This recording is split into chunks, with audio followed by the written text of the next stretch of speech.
This is the world's toughest podcast.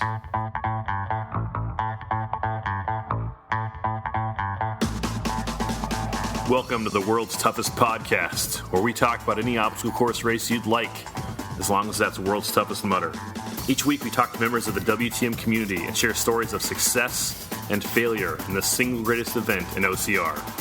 My name is Will Hicks, and this is the world's toughest podcast.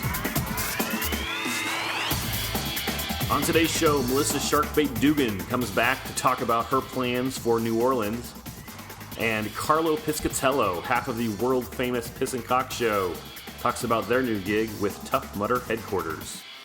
But first, this is week 1 of the 2017 season. On Saturday, thousands of people will descend on New Orleans for the first Tough Mudder of the year. This will also be the first Tougher Mudder ever. So we'll watch that and talk about the results and how everything went next week. Hey, if you have never done World's Toughest Mudder before and you're just kind of eavesdropping on these podcasts, can you shoot me an email? willhicks@gmail.com. I'm kind of curious to hear what you have to say. That's what Ollie Stern did from Manchester, England. Ollie writes, "Hi, Will. First of all, I just wanted to say that I'm a massive fan of the podcast. I'll be doing my first WTM in November, and the podcast has already given me some great info in preparation for it. I just have a quick question, though, in regards to the latest episode, the one with Eli and Nolan. They gave loads of info and loads of stuff I had no idea about, but it left me with a question at the end of it. I didn't realize that Toughest Mudder and World's Toughest Mudder would contribute to your Legionnaire status. And because Europe's toughest is just before I'm due to get my 25X, it will now change the date I'm due to get it. Following on from that, they mentioned that Tougher Mudder will also contribute to your Legionnaire status. It's also clear from that Tougher and regular Tough Mudders are separate events. Do you know if you were to pay to run the Tougher Mudder wave, complete that as one event, then run the regular Tough Mudder after that in the same day, would they count as 2 separate events? Because you'd get 2 different headbands and finisher tees. Or would it just count as one, just like any normal multi-lap day would? I hope that makes sense. Massive thanks again for putting on the podcast. I gave it 5 stars on iTunes. Hopefully see you in the desert in November. Thanks, dude. Ollie, 21 times Tough Mudder, Manchester, England." Ollie, thanks for the email. The answer to your question is no. If you do a Tougher Mudder at 7:45 and then you do a Tough Mudder later in the same day, that only counts as one event for your Legionnaire status. They've been pretty clear this year that you can't get more than one event day per day. So even if you do a Tougher Mudder on Saturday, another Tough Mudder on Saturday, Toughest Mudder Sunday morning, and then a Tough Mudder after your Toughest Mudder, you do 4 events technically in a weekend, it only counts as 2. For more information on that, you should check out Matt B. Davis's podcast, Obstacle Racing Media. He also talked to Eli and Nolan last week, and they got into some information that we did not cover. If you've got a question, shoot me an email, willhicks@gmail.com, and I'll either answer it or I won't. Let's talk to Melissa Sharkbait Dugan and then Carlo Piscitello. Hey, Melissa. Hey, Will. How are you? Good. I'm good. I'm so excited for the start of the season. Are you going to be in New Orleans? Heck yeah, I am. Boat days. Tell me about it. Oh, man. It's like the reunion, the first reunion after the big reunion of Worlds. So a bunch of us are, a lot of people in the community are staying between. There's a house that Ryan Cray is putting together with, I think, a couple dozen people. And then me and about 7 other people are staying in a 1-bedroom timeshare from Chris Maxfield. So we're going to be crammed in there, but we're staying in the French Quarter. So we'll be able to walk everywhere and just party. So I'm super excited. Yeah. Are you guys going to be able to make it the 10 miles on Saturday? It might take a while, and there might be some crawling that's outside of normal crawling. But yes, it will happen, hopefully. Some people are going for the tougher, and some people are trying to do 2 laps. And I thought about it, but with it being the week after, or, LA is the week after, I'm like, no, I'm going to go really easy and it's all fun. It's supposed to just be fun. So for me, anyway. You're gonna save the energy for toughest in LA? Yeah. I'm nervous about it, but yeah. Well, let's talk about tougher and toughest. There's been a lot of news the last couple of weeks about rules and the contender. Holy Grail. What do you think about all that?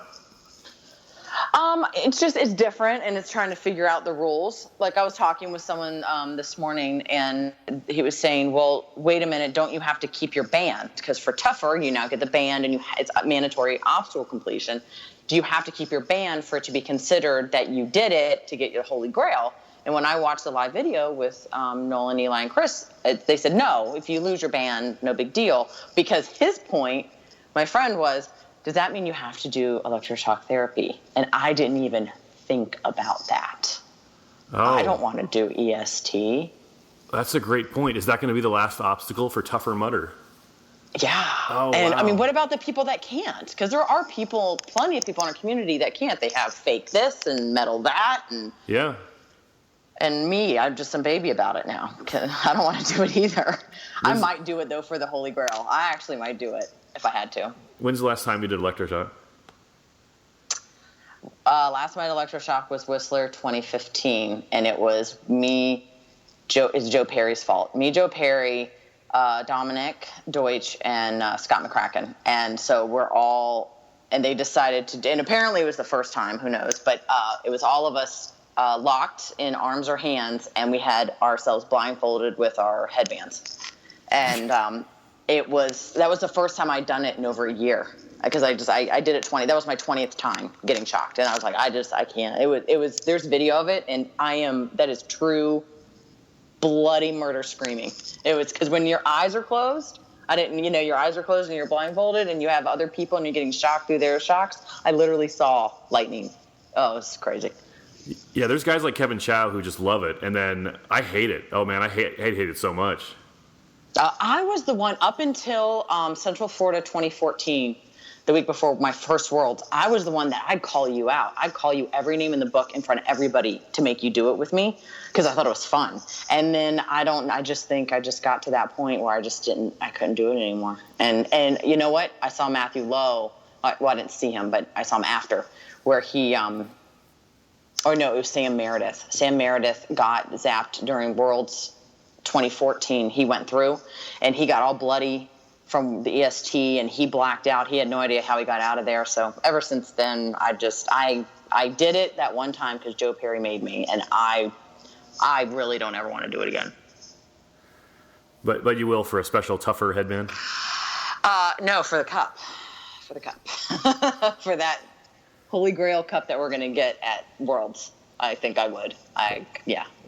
That'll be pretty cool. Okay. So Yeah. Also this week, there was kind of a rap battle going back and forth. Oh, God. How much tough could a tougher mudder tough if the toughest mudder could world's toughest? How did that start? Yes. Oh, man. Well, for those that have been in the community long enough, this isn't the first time it's happened. This is the first time I've participated. That was me going way out of my comfort zone. Keith Allen, you better get back to training to turn around that dad bod. But Keith and Matty got into an epic rap battle a couple of years ago that was phenomenal. And now Keith has, I don't know if most people know this, he used to be in a band. So he actually writes songs, like he has the talent. How much tough could a tougher mudder tough if the toughest mudder could world's toughest? And Matty, of course, is Matty, and he has all the talent in the world with singing and things like that. Mendoza and Keith Allen is the Grail. What's up, man? All I see is two guys, one cup. Oh! Some of us that have been around a while have been kind of poking at him to do it. And then when Keith made his first one to bring up the woodchuck chuck part, how much tough could a tougher mudder tough if the toughest mudder could world's toughest. Can't believe you remember that. How much tough could a tougher mudder tough if the toughest mudder could world's toughest? He came out with that because he was sick of everyone complaining about the Holy Grail. Well, basically, it was just to try to get people to, okay, come on, let's reel this back in. Let's do something fun. There's a lot of negativity and stuff about the Holy Grail, and it worked, in my opinion. It brought a different attention to the community. And he thought that Matty and him were going to collaborate, but Matty... Mendoza and Keith Allen is the Grail. What's up, man? All I see is two guys, one cup. Oh! went back at him and then called out, or no, Kris. How it went Matty, then Kris Mendoza. Keith Fallon thinks he's tough, but I am tougher. My orange jacket's so fly, according to his mother. And then I did one. Keith Allen, you better get back to training to turn around that dad bod. Which was a joke. But, so I don't know what's going to happen now. But, yeah, it's just, we get antsy in the off season. And that's how we apparently take some of our energy out. Is rap battles. Horrible, embarrassing rap battles. How much tough could a tougher mudder tough if the toughest mudder curve world's toughest? So New Orleans this weekend, LA next weekend. What are you doing after that? I don't know. I've got a lot on my schedule to do. I don't know exactly which ones. I mean, for sure, Virginia in June, because I'll be living there. And that's my home base anyway. I always do that one. But I'm trying to hit up all the other ones in the Northeast, as many as I can. So depending on scheduling. The one in LA, I'm hearing mixed reviews about the weather. Like 50. Yeah? At first I heard 30s, has to be colder than Worlds, and then now it's like in the 50s. I feel weird starting in my wetsuit. It's just going to be a whole different thing. And then did you hear them talking about how they're making the new King of Swingers harder? Yes. How they didn't I thought of you because we had talked about it last time, so I was thinking, I wonder what it's going to be like when we see it. Yeah, I don't know. Week. I don't know. They said they were going to make it harder. How thick of a wetsuit are you going to wear? I guess it's going to be a game time decision. I'm going to bring all of it because most of my stuff is at Corey's house in Vegas. I left most of it there. I only brought back to Florida like some stuff. So like the one that I've worn at every World's my 5'3". It's there, but I brought like my lava pants. So if it's if it's warmer, I'll just do like I've done a shorty and a lava pants in Tri-State before, and that was warm enough. So I don't know. I'm probably just gonna bring a variety of things but 50s at night isn't. That's basically how it was at night for Worlds, right? Yeah. This past year. Yeah. And I was way too freaking hot in my 5'3". So like a lava pants or a shorty or both, probably just lava pants would be fine. I don't know. What are you going to wear? I only have one wetsuit right now. It's a 7 mil, and I just roasted last year. So I'm going wetsuit shopping this week. Are you kidding? No, you're not joking? It was just right 2 years ago, but it was way too much this last year. So yeah, I'm going wetsuit shopping on Wednesday. You wore a 7 mil in 2015. Yeah. I wore my 5'3". I was all right, but it was my first year, so I was like, I'm not gonna. If I have problems, it's not because I'm too cold. Right. Well, after 2014, since you heard about that, I don't blame you. Yeah. Well, I'd say get a shorty. You're not going to need the 7. Period. No. So just compression and the shorty, I guess. I am going to look into those run suits, though, for Worlds this year. Oh, yeah. How many miles are you going to do in LA? Oh, God. It'd be nice if I hit 25. I heard it's crazy elevation. More than... It is crazy, yeah. It's not Whistler, but it's probably, of the 6, it's probably the second hardest. Oh, great. I purposely didn't do Whistler because of that, because I just couldn't imagine doing that at toughest. Oh, we'll see. I've been training, but I'm just, 2 months back into training? I guess that's been 2 months back into training, so we'll see. I'll try. Awesome. Melissa Dugan, thanks much. Anytime. Hey, Carlo. Hey, Will, how are you? Awesome, man. Thanks for coming on. Yeah, no worries. Thanks for having me. I appreciate it. Hey, before we get started, I just wanted to ask you about the original Pis-n-Cox show. How did that come about? Man, it's funny. It's kind of a neat little story. Josh and I have been buddies for a while through the gym and whatnot, and then kind of got into Tough Mudders together and stuff. And we both joined the community around the same time, like maybe mid-2014. We're really quiet, of course. We didn't really know a whole lot of people. Josh did Worlds in 2014. I did not.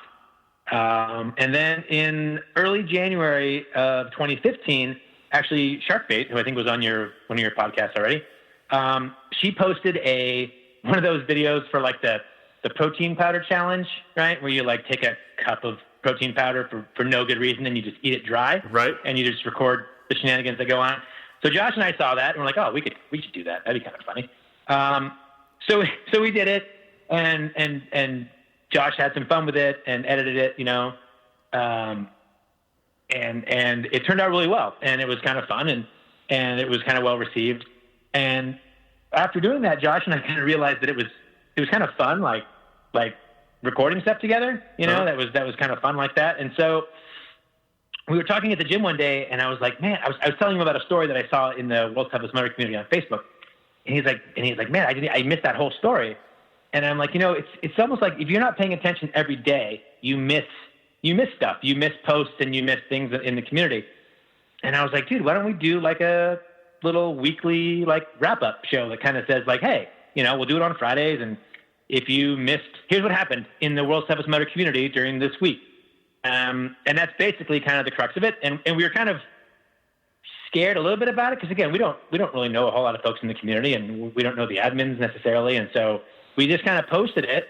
And I sent a message to Matty Gregg at one point. It was just kind of like, hey man, let me know if this like breaks some rules or whatever we're doing. But you know, and people really liked it.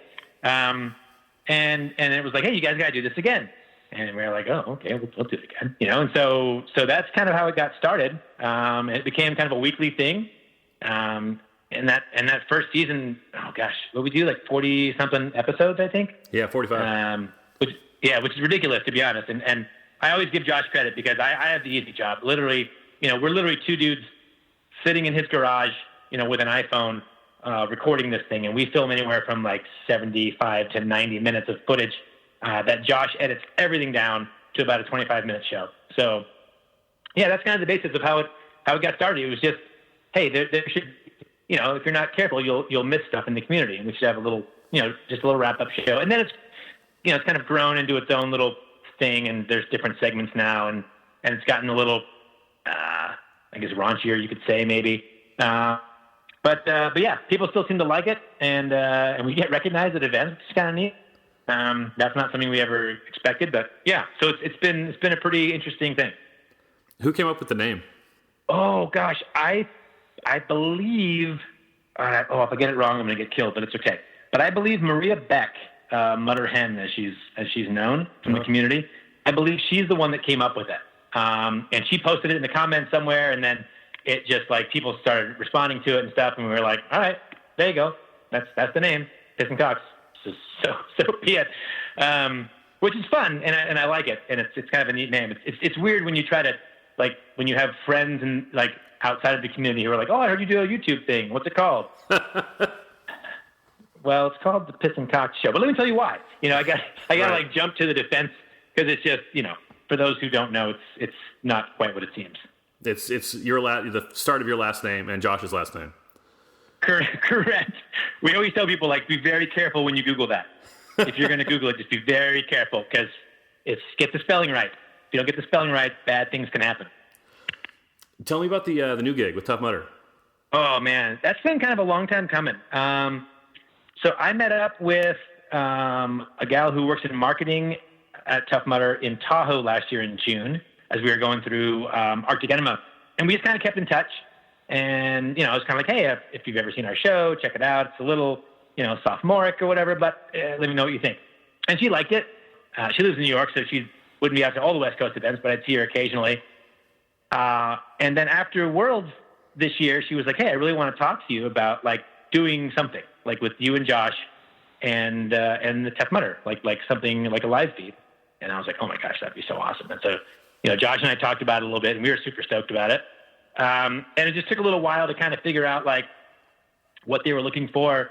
And, you know, we can't be, you know, it is, she keeps reminding us, and rightfully so, you know, doing this gig, we are representatives of Tough Mudder, not necessarily just the World's Toughest Mudder community. So it's going out to a totally different audience who might not understand our brand of humor. So it is obviously a little more, you know, muted, if you will, or neutered, whatever you want to say. So it's a little more calm, but it's still a lot of fun. And yeah, we just did the first one last Friday, and it's basically, you know, kind of like, hey, here's what's up, you know, during this next month with Tough Mudder, and we're kind of like their update guys. It got coined Coffee Talk with Pis-n-Cox, which is, I mean, that works. People seem to like that.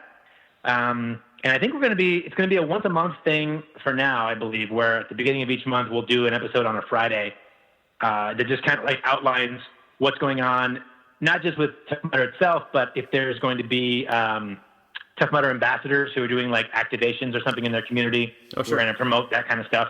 Yeah, so it's really cool, and we're super excited. I mean, Josh and I were joking because, you know, our episodes of our show get, you know, roughly maybe 200 views on YouTube.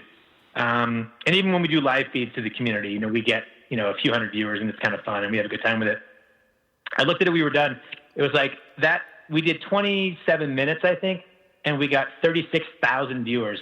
So it's a completely different ballgame, you know? And so, you know, obviously we got to be careful with what we say. And they're kind of coaching us as we go, which I totally understand. And yeah, to be honest, it was really nerve wracking, because I just didn't want to, it's a live feed, right? So you can't, if you say the wrong thing, it's like, that's the way it goes. So it was a little nerve wracking, and I was probably sweating more than it showed, but overall it was pretty well received, and I'm really stoked that we get to do it, and I can't wait to do it again next month. Tough Mudder's generally pretty liberal with their, like, they have, you know, some adult obstacle names even. Did they give you like a list of words? You know, they do, and I was wondering about that, because I was like, you know, one of their taglines this year is like, step the F up. So I'm kind of like, come on, we can't even like, you know, and they're like, nah, just, you know, and I even tried, like, I was kind of bartering. I'm like, well, can I throw in like a well-timed, that's what she said joke? And they're like, you probably shouldn't. And I was like, okay. And I get it. Don't get me wrong. You know, they've got, you know, especially, I think also with CBS on board now, things have tightened down a little bit, you know? Sure. And that's the way it goes. You know, you get corporate America involved, and so be it. But that's okay. It's a great time, and I look forward to doing it some more. Are they flying you out to any events? No. No, not that they've said. That'd be awesome if they did, to be honest. The fact that they even like want us to do another one, I took that as like as a win. And I was like, all right, we didn't totally screw that up, you know, high five. So no, nothing like that.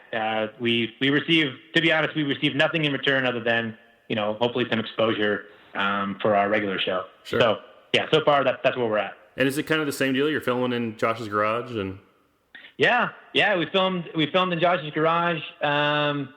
It's funny, we went on later than we wanted to. We had some technical difficulties because, you know, we're kind of going through their page, which is done through some like business Tough Mudder website. It was just a little more convoluted technology wise, and we had some trouble, and so the quality of it didn't turn out as good as I thought, because we actually had to record it on like my like circa 2004 laptop, and so we're hoping to get that kind of ironed out before the next time around. But yeah, same thing, sitting in Josh's garage, you know, sitting at his desk, and yeah. Although we didn't have beer this time, which I was hoping we had beer, we didn't, but maybe next time. And once kind a of month? staple of the show. Say again, I'm sorry? You do it about once a month? Once a month is what it sounds like. Yeah, they've got us tagged to do one in early April to kind of outline the events and, like I said, the activations for the ambassadors from there. And it sounds like hopefully we'll do some more live stream stuff, maybe at events. If Josh and I happen to be at an event together, we might do some stuff like either in the mornings or in the afternoons, whether before we run or after we run. And that would be fun too, because then I think we can be a little goofier and have a little fun with it and kind of run around and chase people and you know, just kind of be more Pis-n-Cox, if you will. Sure. What do you think about the new competitive series this year? Dude, I dig it, and it's funny because I call it the vocal minority, I guess, if you will. Like there is some pushback to it, but not really a lot. It seems like the folks that are pushing back just seem to be way more active on social media than the folks that aren't, and that's fine. You know, everyone's got their opinion, but I really, really like it, and you know, I think it's just a natural evolution of things. You know, like all businesses kind of need to evolve and do different things, I think, to survive. And I think Tough Mudder kind of, you know, recognize that. They've always been kind of changing, you know, like they recognized early on, like, okay, look, people don't want to keep doing a Tough Mudder because all they're going to do is get the same shirt and the same headband, right? Mm-hmm. And so then Legionnaire stuff comes out, and that changes, and that boosted things again. And so I think you kind of get to a plateau, and you got to come up with something else. And obviously, World's Toughest Mudder was becoming more popular, and they got more exposure with this whole TV thing. So it just seems kind of natural. I like the kind of stepping stone process that they've got in place now, where you can do a tough, or you can do all these different, right? Tough, tougher, toughest, world's toughest, tougherest, or whatever the next ones are, or the 5K even. They're running out of suffixes. I know they're running out of letters to stick on the end of tough, but that's okay. But no, I'm really, really stoked. Actually, we're going to LA here in 2 weeks, and I am super excited about that. Are you going to do tougher in LA, or are you going to just stick to toughest? So we're actually, I'm not sure about Josh. I'm pretty sure he's doing this too. We're actually, we're going to do all 3 events. It's probably not the smartest idea. But so we're going to do, I'm going to do Tougher Mudder Saturday morning. By the way, I have no intention of finishing in the money, by the way. But I do intend to try to keep my wristband, and finish all the obstacles. Then I'm going to take a nap or get some sleep somewhere, and then come back at midnight and do toughest. And then toughest pretty much empties out right about the time the Tough Mudder half is starting. And so then my goal is just to finish up and do the Tough Mudder half that day.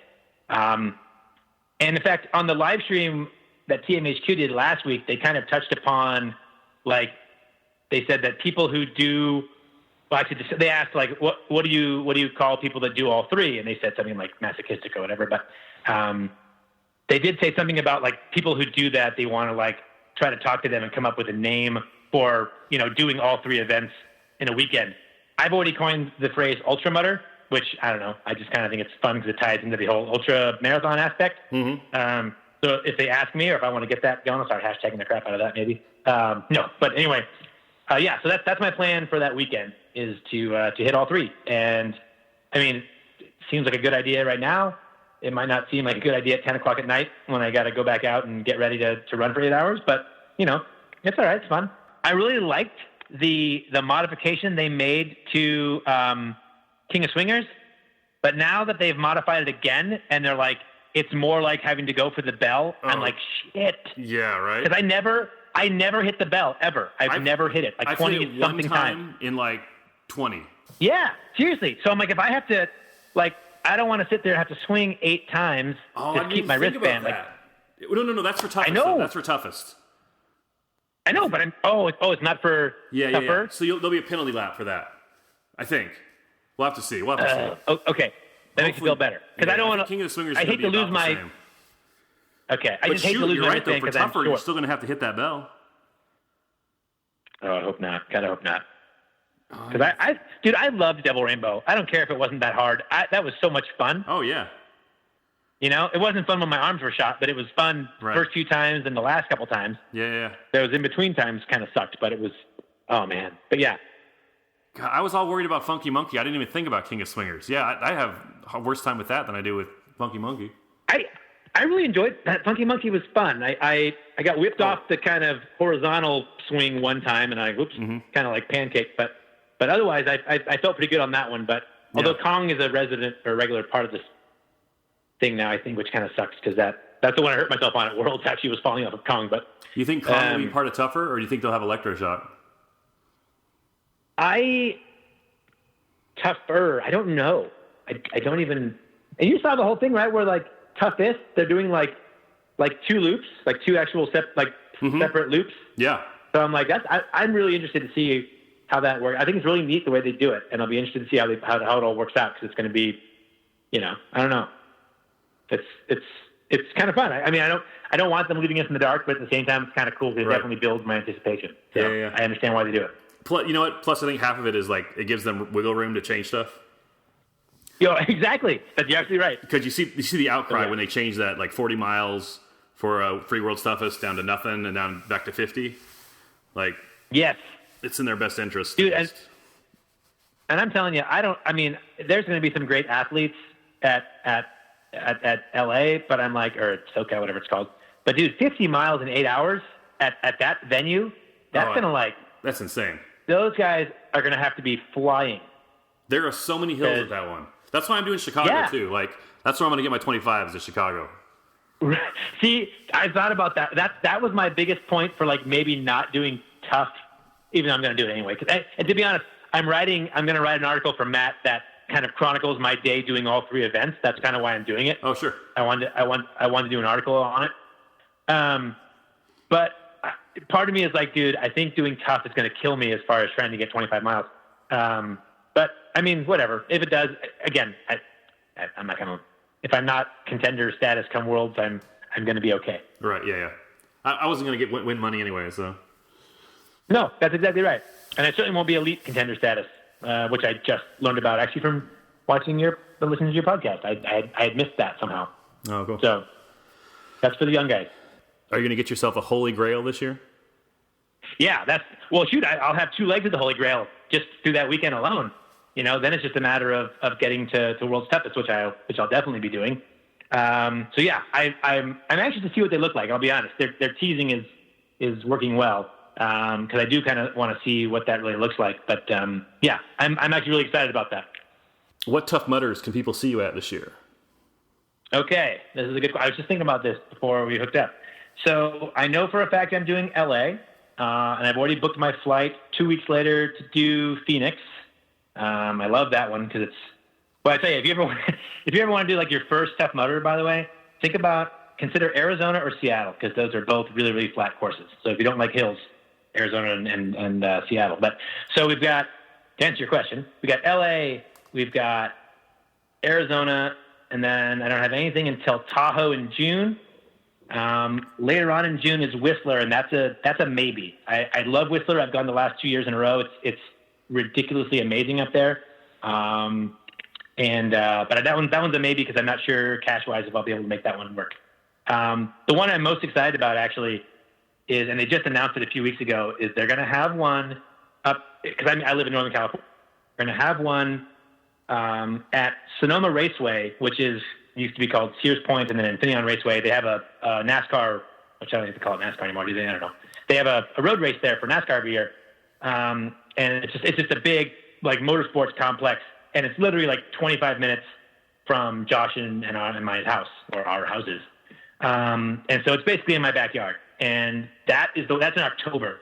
And I am super stoked about that because, you do enough of these and people see you on Facebook and they're like, hey, I do one, but they're always so far away and it costs so much money. And it's like, well, dude, look, there it is. Literally, it's like 15, 20 minutes from our house. Let's go. No excuses. Nice. So I finally get to wrangle some of my local friends into doing it. And then Seattle for sure. That's a real fun one. And then Worlds. That'll be, and maybe they always throw a second one in Southern California, like in October, November. And I can't remember if it's within 2 weeks of Worlds, I won't do it. It's the weekend. If it's a little bit further out. It's the weekend before Worlds this year. Okay, then I won't do that then. Vegas, I'm not gonna. Vegas is 2 weeks before, and then SoCal is 1 week before, and then it's Worlds. Okay, yeah. Okay, well, no, yeah, I won't be doing that one then. It's a fun one, but yeah, no. Okay, so there you go. So that's my current schedule for the year. How can people see more of the Pis-n-Cox show? Pis-n-Cox show is all over on YouTube. If you just go on YouTube and search for Pis-n-Cox, so it's like kind of like In-N-Out Burger. It's like Pis-N-Cox, COX, by the way. And you'll see there's what, 60, 70 some odd episodes on there. And yeah, that's pretty much the way to go. We're only on YouTube. We have a Facebook page which you can like also. It's called Pis-n-Cox. We probably don't update that as much as we should, but hopefully, if this exposure increases a little bit, then I'll have to get that's my job, and I slack on that greatly. But yeah, straight through YouTube, searching for Pis-n-Cox is the way to go, and you'll find tons of episodes. And 1 S, right? Yes. In Piss, I assume. Yeah. All right. That's right. Carlo Piscitello, thanks so much, man. Yeah, I appreciate it, Will. Thanks for having me on, man. Special thanks to Melissa Dugan and Carlo Piscitello for appearing in this episode. Thanks a lot, you guys. Also, special thanks to Melissa Dugan, Kris Mendoza, Keith Allen, and Matty Gregg for their musical gifts to the people. Hey, leave us a review on iTunes. It'll take you literally 20 seconds. As an advance thank you for that, here's some more of Keith Allen.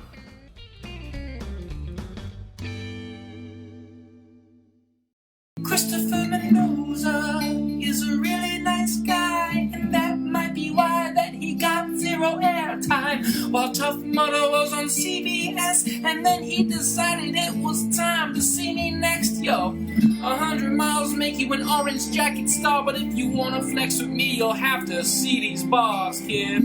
Now for anybody questioning my rhymes, I'll spit a little taste so we can leave that shit behind. Mendoza.